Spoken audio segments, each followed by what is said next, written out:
함께 사도신경으로 신앙 고백함으로 청년부 예배 하나님 앞에 드리도록 하겠습니다. 사도신경 고백합니다. 전능하사 천지를 만드신 하나님 아버지를 내가 믿사오며 그 외아들 우리 주 예수 그리스도를 믿사오니 이는 성령으로 잉태하사 동정녀 마리아에게 나시고 본디오 빌라도에게 고난을 받으사 십자가에 못 박혀 죽으시고 장사한 지 사흘 만에 죽은 자 가운데서 다시 살아나시며 하늘에 오르사 전능하신 하나님 우편에 앉아 계시다가 저리로서 산자와 죽은 자를 심판하러 오시리라. 성령을 믿사오며 거룩한 공회와 성도가 서로 교통하는 것과 죄를 사하여 주는 것과 몸이 다시 사는 것과 영원히 사는 것을 믿사옵나이다. 아멘. 함께 볼 말씀은 마태복음 17장입니다. 마태복음 17장 22절에서 27절입니다. 마태복음 17장 22절에서 27절 제가 읽어드리도록 하겠습니다. 22절입니다. 갈릴리에 모일 때 예수께서 제자들에게 이르시되 인자가 장차 사람들의 손에 넘겨져 죽임을 당하고 제3일에 살아나리라 하시니 제자들이 매우 근심하더라. 가버나움에 이르니 반세겔 받는 자들이 베드로에게 나와 이르되 너희 선생은 반세겔을 내지 아니하느냐? 이르되 내신다 하고 집에 들어가니 예수께서 먼저 이르시되 시몬아 내 생각은 어떠하냐? 세상 임금들이 누구에게 관세와 국세를 받느냐? 자기 아들에게냐 타인에게냐? 베드로가 이르되 타인에게니이다. 예수께서 이르시되 그렇다면 아들들은 세를 면하리라. 그러나 우리가 그들이 실족하지 않게 하기 위하여 내가 바다에 가서 낚시를 던져 먼저 오르는 고기를 가져 입을 열면 돈 한 세겔을 얻을 것이니 가져다가 나와 너를 위하여 주라 하시니라. 아멘. 자, 오늘 말씀은 예수님께서 다시 한번 자신이 죽으심, 자기가 이제 또 고난을 당하여서 죽고 3일 만에 부활할 것들을 얘기를 하시고 그 다음에 성전세에 관해서 이야기가 이어집니다. 말씀드렸던 것처럼 16절부터 분위기가 바뀌어서 예수님께서 이제는 십자가를 향해서 사역을 진행해 가시는 것 가운데 계속적으로 끊임없이 내가 죽는다, 내가 부활한다, 이 부분을 계속적으로 얘기하고 계십니다. 자, 그런 이제 흐름 가운데서 예수님은 또 한 가지 또 중요한 주제로서 마태복음에 계속 예수님이 누구인가를 계속 말씀하고 계시는 것이죠. 제자들이 처음에는 예수님이 누구인지, 그가 누구간데 바람과 파도가 말을 듣는가 이렇게 하면서 예수님 누구인지 잘 몰랐다가 이제 주는 그리스도시요 살아계신 하나님의 아들입니다라고 베드로가 고백하기까지 이렇게 해서 계속적으로 예수님에 대한 인식들이 점점 자라나고 있습니다. 그럼에도 불구하고 예수님께서 이제 그 고백을 하고 나서 베드로의 고백이 있고 나서 이제 내가 고난당하고 그 다음에 부활하게 될 것이다, 죽고 부활하게 될 것이다를 말씀하셨을 때 베드로를 비롯한 제자들은 받아들이지 못합니다.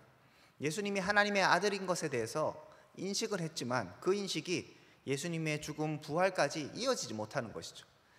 예수님은 하나님의 아들입니다, 예수님은 메시아입니다 정도까지는 어느 정도 됐는데 그 메시아가 도대체 어떤 일을 하시는 분인지에 대해서까지는 정확하게 이해를 하지 못했던 것이죠. 그냥 인간적인 메시아, 그 다음에 세상적으로 어떤 유대를, 이스라엘을 구원할 메시아 정도로만 자꾸 생각을 하니까 뭐가 안 맞는 것이죠. 예수님께서 승리하고 뭔가 큰 일을 하실 것 같은데 죽는다 하고 뭐 이렇게 얘기하시니까 굉장히 제자들이 받아들이지 못하고 있는 가운데 있습니다. 자, 그런 것 가운데 예수님께서 또 말씀하세요. 변화산에서 자신이 누구인가 다시 한번 보여주시죠. 그리고 하나님께서 예수님에 대해서 이는 내 사랑하는 아들이요 내 기뻐하는 자라고 말하면서 너희는 그의 말을 들으라고 말씀하셨습니다. 제자들이 다시 한번 알게 되는 것이죠. 아, 예수님이 그런 위대한 하나님의 아들이구나, 그렇게 이해하게 됩니다. 하지만 여전하게 부족한 것이죠. 그래서 오늘 본문에서도 보면 22절과 23절에 예수님께서 자신이 또 죽을 것을 말씀하십니다. 22절에 보니까 갈릴리에 모일 때 예수께서 제자들에게 이르시되 인자가 장차 사람들의 손에 넘겨져 죽임을 당하고 제3일에 살아나리라 하시니 제자들이 매우 근심하였다고 얘기합니다. 그러니까 이것을 처음 얘기한 것도 아니고 이미 몇 번 얘기하셨음에도 불구하고 근심하고 걱정하고 있는 제자들의 모습을 성경이 계속적으로 보여주고 있습니다. 그럼 예수님은 생각해보면 얘기해도 알아듣지도 못하는데 얘기하면 얘기할수록 자꾸 근심하고 엉뚱한 생각이나 하는데 왜 자꾸 얘기하실까요? 얘는 이해를 못하는구나 하고 뭐 타임캡슐에다가 쪽지 하나 넣어서 나중에 열어봐라 뭐 이렇게 하실 수도 있잖아요. 근데 계속 얘기하시거든요. 나 죽을 거야, 나 부활할 거야. 이 부분을 계속 이야기하시는 것이죠. 제자들은 사실 예수님의 그 말씀을 듣고 물어볼 수 있었어요. 그리고 지난번에 말씀드렸던 것처럼 죽음만 말씀하시는 게 아니라 부활을 말씀하시잖아요. 그러니까 이것이 완전히 끝나거나 뭐 실패이거나 엄청나게 분들이 슬퍼할 일은 아닙니다. 다시 살아난다고 하니까 뭐 큰 문제 없는 것이죠. 예수님이 죽음을 당하고 고난을 당한다는 것은 뭐 기뻐할 일은 아니지만, 그래도 다시 살아난다고 하면 뭐 그냥 인간적으로 생각해도 본전이잖아요. 죽었다가 살아나면 본전이잖아요. 그럼에도 불구하고 이 제자들은 매우 근심하고 있는 것이죠. 그러니까 죽음, 거기에 자꾸 포커스를 맞추는 것이죠. 부활은 듣도 못한 일이니까 전혀 이해를 못하는 겁니다. 이해를 못하면 물어보면 되는데 근심만 하고 있는 제자들의 모습을 우리가 확인할 수 있고, 그럼에도 불구하고 꾸준하게 얘기하시는 예수님, 왜 그러실까요? 이건 제자들 보고 근심하라고, 걱정 좀 하라고, 마음 좀 졸여보라고 하시는 건 당연히 아니겠죠. 예수님께서 이렇게 꾸준하게 말씀하시는 이유는 어떻게 보면 제자들의 사랑의 표현, 제자들을 향한 사랑의 표현입니다. 너희들이 이 고난 그리고 부활을 준비하고 기대하고 기다려라고 예수님께서 계속적으로 말씀하시는 것이죠. 그런 걸 차근차근 준비하지 못하면 우리가 아는 대로 베드로가 3번 예수님을 부인하고 제자들이 또 예수님을 버리고 다 도망가고, 그리고 예수님이 죽고 나서 뿔뿔이 흩어져 버리는 이런 상황들이 있을 것을 예수님께서 다 아셨기 때문에 죽는다 그리고 부활한다 계속적으로 말씀하고 계시는 것입니다. 예수님이 우리가 알아듣든 알아듣지 못하든, 하나님이 우리가 하나님의 말씀을 지금 이 상황에서 제대로 이해하든 이해하지 못하든 꾸준하게 말씀하시는 이유는 그렇게 말씀하심을 통해서 우리를 계속적으로 세우시고 우리가 하나님의 백성으로 자라나기를 원하시는 그 하나님의 마음이라는 것을 우리가 기억해야 하는 것입니다. 여러분, 설교를 통하여서 또 성경을 읽으면서 계속적으로 하나님께서 도전 주시는 게 있잖아요.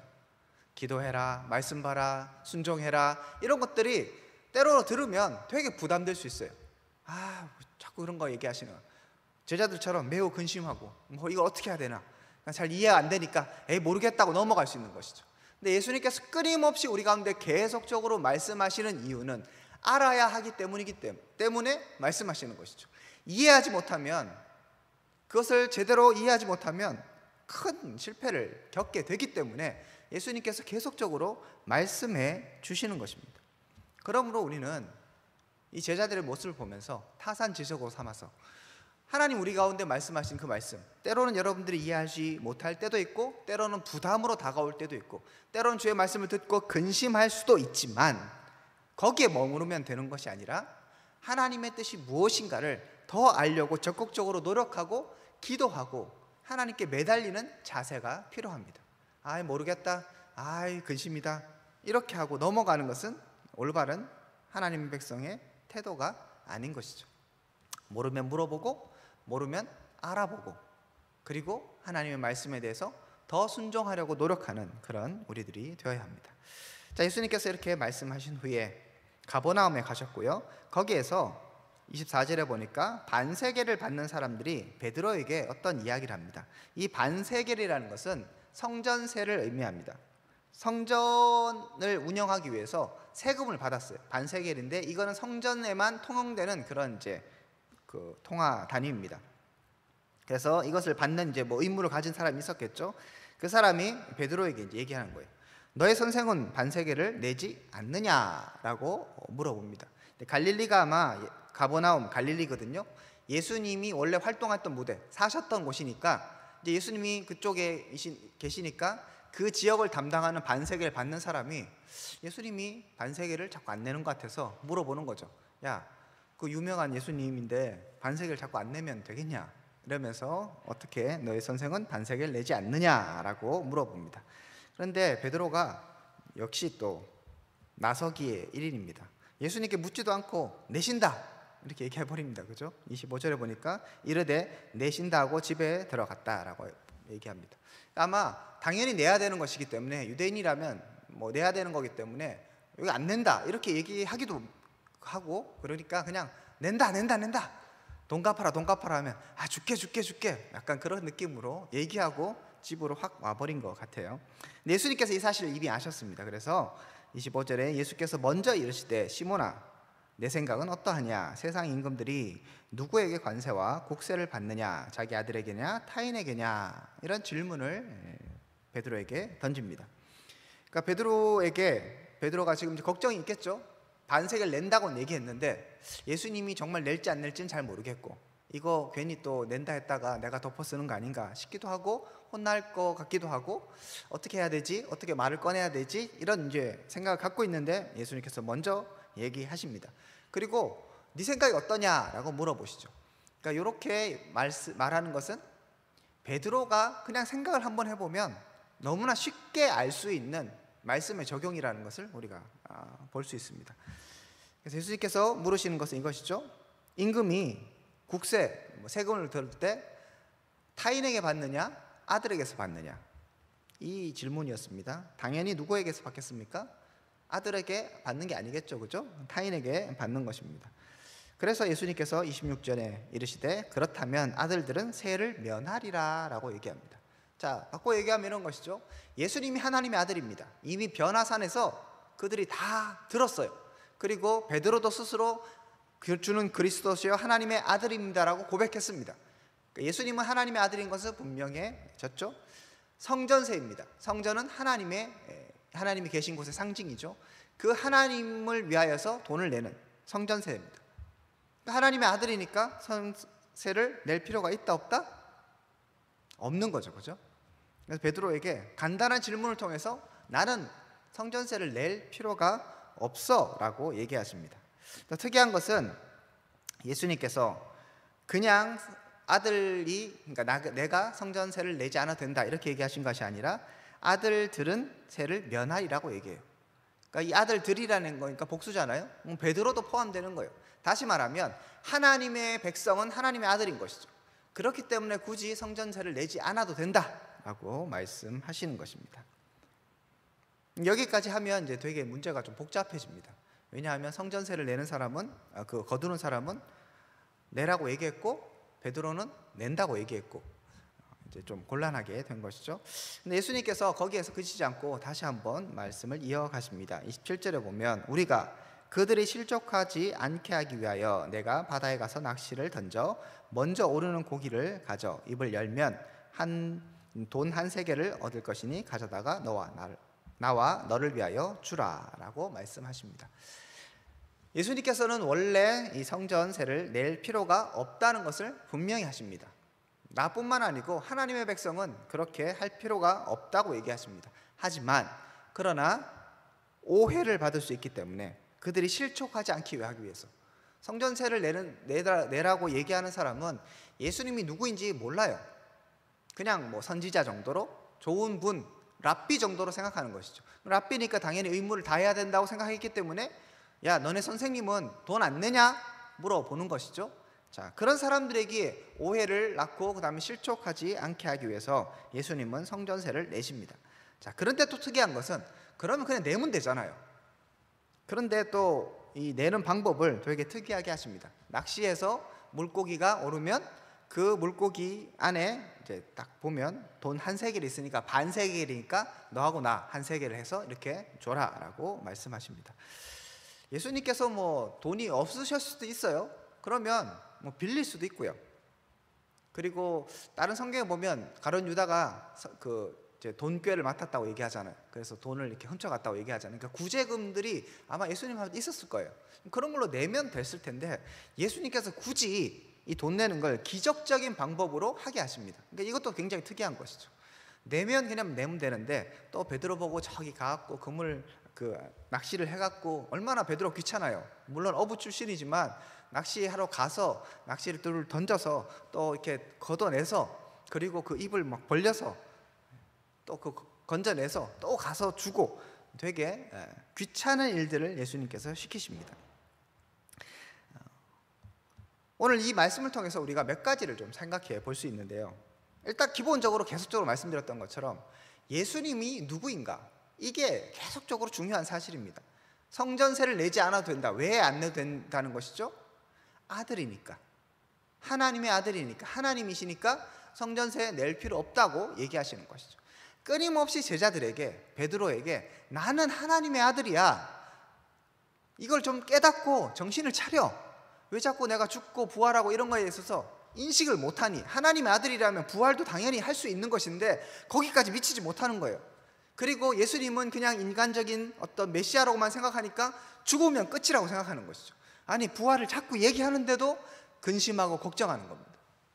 이런 베드로에게 내가 하나님의 아들이다, 그렇기 때문에 이런 성전세도 내지 않아도 된다는 것을 아주 간단하게 말씀해 주고 계시는 것입니다.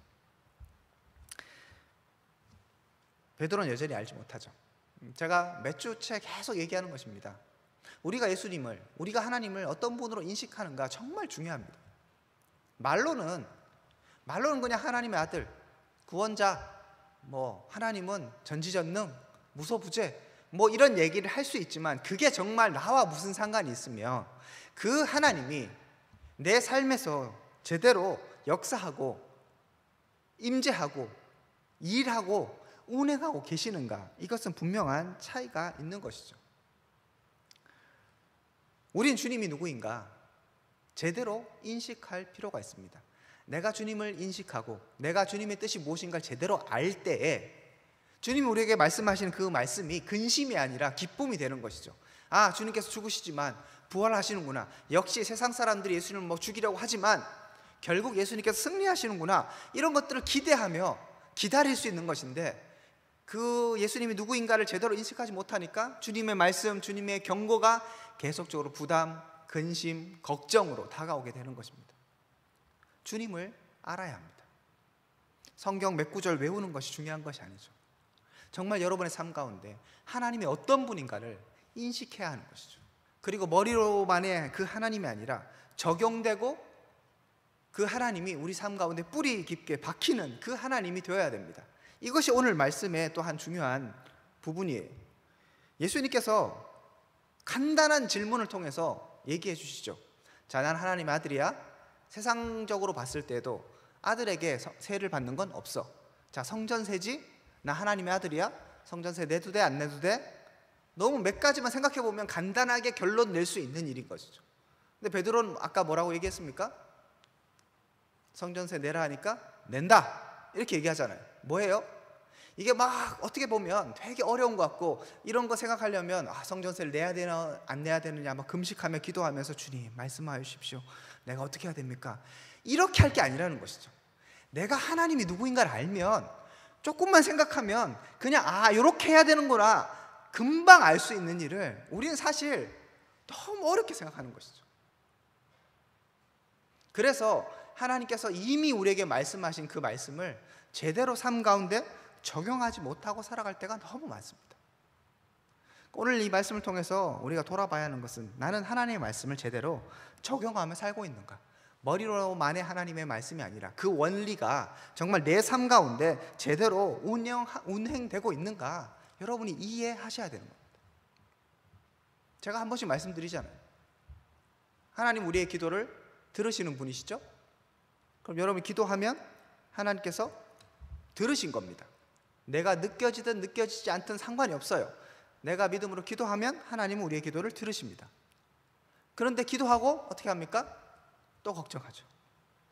기도하고 또 불안해합니다. 왜 그렇죠? 기도가 뭔지, 내 기도를 들어주시는 분이 어떤 분인지에 대해서 머리로만 알지 내 삶 가운데 제대로 모르는 겁니다. 그러니까 근심하고 걱정하는 거예요. 무엇을 먹을까, 무엇을 마실까, 무엇을 빌까는 성경이 뭐라고 얘기합니까? 이런 것은 이방인이 구하는 것이니까 너희들은 그런 기도할 필요 없어 라고 얘기하는 것이죠. 생각해보면 그런 것입니다. 얘들아, 생각해봐라. 공중의 새를 봐라. 들의 백합화를 봐라. 하나님께서 먹이시고 입히시잖아. 그런데 너희는 그것들보다 더 중요한데 하물며 너희일까 보냐? 왜 근심하고 걱정하느냐? 근심한다고 키를 하나 더 크게 할 수 있느냐? 못하지 않느냐? 쓸데없는 걱정하지 마라. 내일 일은 내일이 염려하게 할 것이요, 한날 괴로움은 그날의 족하니라. 이 말씀이 우리가 외우는 말씀이지만 너무 많이 들어왔지만 정말 우리의 삶 가운데 깊이 박혀서 그게 삶의 모습으로 드러나느냐 말이죠. 그렇지 못하는 것이죠. 그러니까 하나님의 말씀은 늘 자꾸 공허하게 들리고 염려하지 말라 이 말씀을 순종할 때 너무 막 힘이 쓰이는 것이죠. 오늘 제자들처럼, 매우 근심하는 제자들처럼 힘이 쓰이고 어렵고 순종하는 데는 막 너무 힘들고 고통이 따르고 하나님의 길을 걸어가는 게 너무 두렵고 이렇게 살아갈 수도 있는 것입니다. 자, 그러므로 우리가 오늘 생각해야 되는 것은 하나님이 누구인가를, 예수님이 누구인가를, 내가 믿는 하나님이 어떤 분인가를 다시 인식하고 그 인식이 머리로서 끝나는 것이 아니라 내 삶의 모습 가운데 다시 적용될 수 있도록 그렇게 우리의 신앙을 계속적으로 연단시켜 가야 하는 것입니다. 말씀이 머리가 아니라 삶으로, 아는 것이 단순하게 아는 것으로 그치는 것이 아니라 내 행동이 될 수 있도록 살아가는 것이 필요합니다. 물론 그런 과정 가운데는 때로는 의지가 필요할 수 있고요, 때로는 용기가 필요할 수 있는 상황들이 있습니다. 하지만 대부분의 경우에 생각해 보면, 근원적으로 돌아가 보면 내가 왜 순종하지 못하고 내가 왜 하나님의 뜻을 따라 살지 못하는가를 생각해 보면 근본적 원인은 하나님이 누구인가 모르기 때문입니다. 잊어버렸기 때문이에요. 인식하지 못하기 때문입니다. 그러므로 우리는 철저하게 주님 누구인가를 알고 그리고 주님의 길을 믿음으로 걸어갈 수 있어야 합니다. 또 한 가지 우리가 생각해야 될 것, 예수님께서 정말 원리 원칙대로 하면 나 세금 낼 필요 없다고 하셨지만 또 내셨습니다. 오해를 피하기 위함이었죠. 그래서 다른 사람이 실족하지 않기 위해서 그렇게 하라라고 말씀하셨고 기적적인 방법으로 이 일을 행하셨습니다. 그러니까 이렇게 하시는 것을 보면 베드로에게 그것을 교육시키는 거죠. 베드로가 이거 내야 됩니까 안 내야 됩니까 하면 고민이 있었고 예수님께서 원래는 이거야, 하지만 내라, 네가 내라, 내가 가서 낼게, 대신 낼게, 내가 걔하고 단판 지을게, 이렇게 하시는 것이잖아요. 베드로를 자꾸 시키시잖아요. 왜 시키십니까? 나는 선생이니까 반세계를 내는 건 네가 가서 심부름 네가 해, 이런 것도 뭐 없지 않아 있겠지만 그게 중요한 거 아니라 이렇게 순종하고 베드로가 고민도 해보고 실패도 해보고 그 다음에 반세계를 내려고 그렇게 그 물고기 잡으러 가서 고생도 하면서 형제를 실족하지 않는 것도 이렇게 중요한 일이구나, 그런 일들 가운데 하나님께서 기적을 행하시는 것을 깨달으면서 형제를 돌보고 다른 사람들에게 내가 어떻게 보이는가 또 신경을 써야 되는 것들을 그렇게 이해하고 공부하게 되는 것이죠. 마찬가지입니다. 우리가 하나님의 백성으로서 세상을 살아갈 때 하나님이 누구인가 우리는 알고 있지만 세상 사람들은 몰라요. 우리는 성경을 알고 있고 우리는 믿음이 있지만 다른 사람들은 그 믿음이 없습니다. 그렇다면 때로는 그들의 시선에, 그들의 수준에 맞춰서 생각하고 또 우리가 설명해주고 그리고 그들이 오해하지 않도록 그리고 실족하지 않도록 우리가 섬겨줄 필요도 있는 것입니다. 이렇게 섬겨주고 내가 조금 피해라고 할까요? 손해를 좀 보면서 다른 사람들에게 선을 행할 때, 그때 정말 하나님의 나라가 든든하게 서는 것입니다. 굳이 오해를 만들 필요는 없다는 것들도 오늘 본문을 통해서 확인할 수 있습니다. 말씀을 마무리하면서 오늘 핵심은 예수님께서 놀라운 또 기적을 행하셨다, 그런 것도 아니고요, 성전세를 내는 게 중요한 거 아닌가, 이런 것도 핵심은 아닙니다. 핵심은 하나님은 누구인가, 주님은 누구인가가 핵심인 것이죠. 그 핵심을 알 때 우리는 삶의 모든 문제들을 오히려 되게 쉽게 해결할 수 있고 그리고 우리가 어떻게 살아야 되는 것을 제대로 이해할 수 있게 되는 것입니다. 성전세를 내느냐 안 내느냐가 중요한 게 아니라 주님이 누구인가를 아는 것이 중요하죠. 자, 그러면 성전세를 내고 안 내고는 이제 중요한 진리의 문제가 아니라 다른 사람들에게 오해를 피하기 위한 하나의 선을 행하는 일이 되는 것이죠. 그렇게 성장해 가는 것입니다. 이거 해야 돼요 안 해야 돼요 그런 거에서 막 아둥바둥하고 있으면 하나님의 원래 뜻을 잊어버리는 겁니다. 우리가 원래 하나님의 뜻을 알게 되면, 하나님이 누구인가 그리고 성경의 뜻이 무엇인가를 알게 되면 쓸데없는 것에서 이것이 해야 되나 말아야 돼, 그런 차원이 문제가 아니라 어떻게 하면 다른 사람들을 섬길 것인가, 어떻게 하나님 나라를 이룰 것인가, 어떻게 다른 사람들에게 선한 영향을 미칠 것인가로 더욱더 성장해가면서 우리의 고민이 수준이 높아지게 되는 것이죠.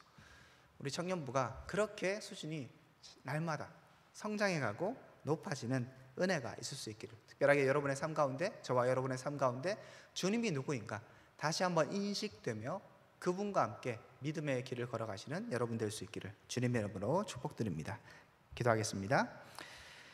하나님 감사합니다. 오늘 말씀을 통하여서 우리가 다시 한번 주님을 기대하고 주님을 바라보고 또 주님이 누구인가 이해하며 깨달을 수 있도록 은혜를 허락하여 주시옵소서.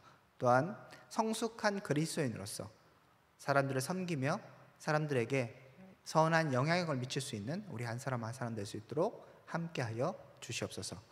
이제는 주 예수 그리스도의 하나님의 사랑과 성령님의 교통하심이 오늘 말씀을 통하여서 오직 하나님께 집중하고 하나님이 누구인가 우리 삶 가운데 끊임없이 인식하고 기억하기를 결단하며 소망하는 주의 백성들 가운데 지금으로부터 영원토록 함께 있을지어다. 아멘.